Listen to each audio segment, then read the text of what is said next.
Well, we have different designers, like John Penway, who started off as a craftsperson here. That's how it happened. Yeah, so I guess the great thing about that is that you really have a profound understanding of materials.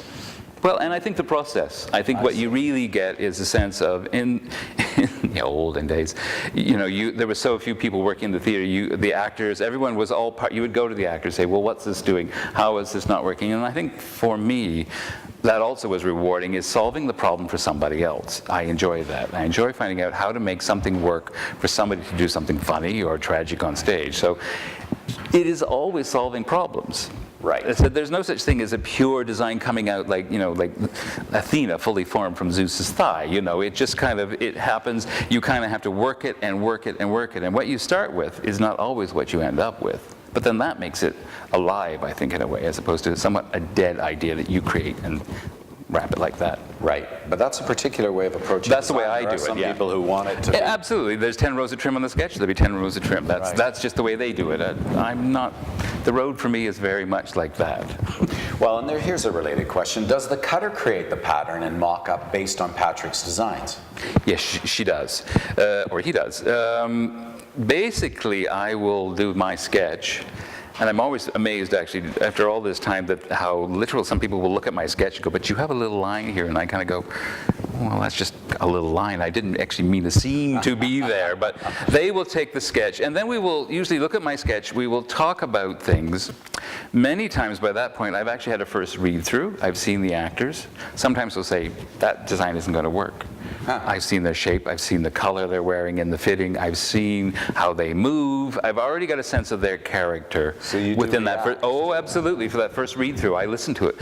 I said, as a designer, we only can go so far. We can take that script, we can take the story, we can try to put it into our mind, but the first time you hear it spoken, is a little bit of a revelation, because you hear it and you hear the characters beginning to appear in the sounds of the people's voices and how they, even though they're not trying, you just know where it's going. Right. And then you go to the cutter and you say, let's do this, let's do that. They then will take that, they will work out they will either drape it on a stand, some will drape, some will do block patterns on, and they will cut that shape out. If we're lucky, depending on what it is, for men's suits, for quite often they'll make the pair of trousers out of the fabric because it saves time, and trousers tend to be pretty basic. Fitting the jacket, they will maybe make that out of cotton. A dress, they'll make the bottom part of the dress quite often in fabric too, because they can cut the bigger pieces and make shapes. They will work out the upper part of the bodice though in cotton. So they will work that all out. They'll take it back, take it all apart, redraft, give it back to the poor sewers. I mean, I always say, my hat goes off every time when I realize the amount of time and work it takes to make a costume. It is unbelievable. Well, how many hours would it take to make, let's say, one of the dresses in your production of Music Man this year? How many hours? I think, well, you can, certainly 20 to 30 hours, I would think, at the minimum on these things. And I could be totally wrong on these things because it's the process of, you have to do the mock-up. You do the mock-up, I go in and I'll say, I think we want the neck higher. I think a raglan sleeve would be better than this style of sleeve. So they've got to take all that, they've got to take it all apart, they've got to cut it all back out. Sometimes they'll do a second mock-up. They have to sew it all together loosely so that they could then take it apart a third time if they have to.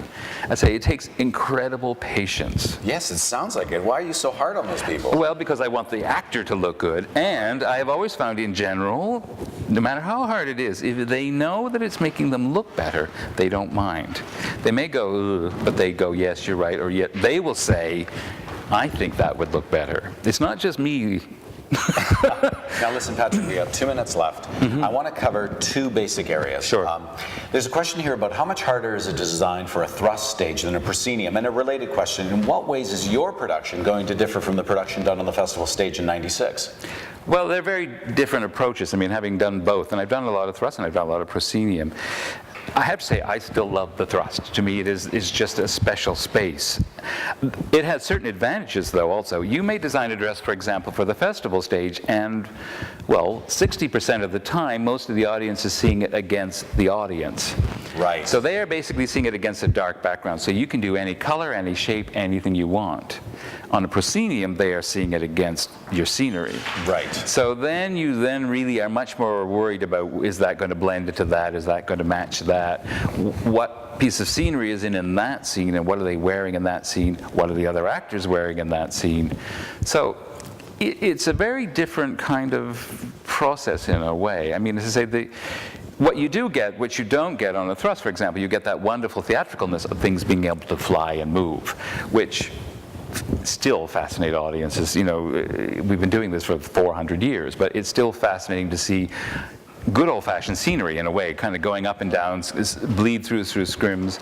A thrust is much more difficult, but it's a very different kind of process. And again, you know that the costume more often than not is going to be seen from all sides. It is, but that being said, the clarity of how the costume is defined is the same, because the audience sees shape first. When they come on stage, they're going to see the shape of the costume, then they will register color. And as soon as you choose a color, you're already saying something, right? As I always said, if a woman comes on in a red dress, you've made a statement before she's even opened her mouth.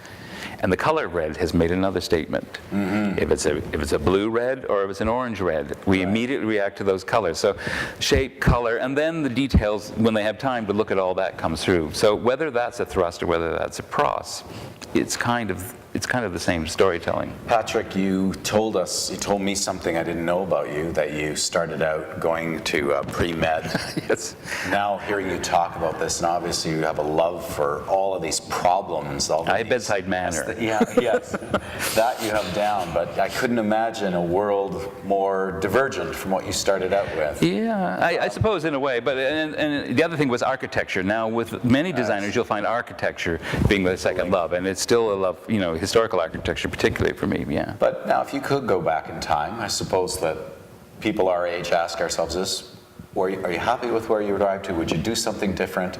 Do you recommend design as a way of life for any students that are watching this? I think you are a designer or you're not a designer in many ways. I think, having taught at university, it's interesting, the ones you think are going to be designers quite often don't become designers. Really? Why? Yeah. I don't know why it is. It's sometimes the people you don't even think are going to be designers have the tenacity and as I always said, you may be the best cutter, you may be the best sewer, you may be the best painter, you may be the best of all these things, but you need the skills to be able to mix them all together and the flexibility to work with other people, because ultimately you have a director, you have a cast, you have sound, you have needs of all departments that have to have their little bit worked out.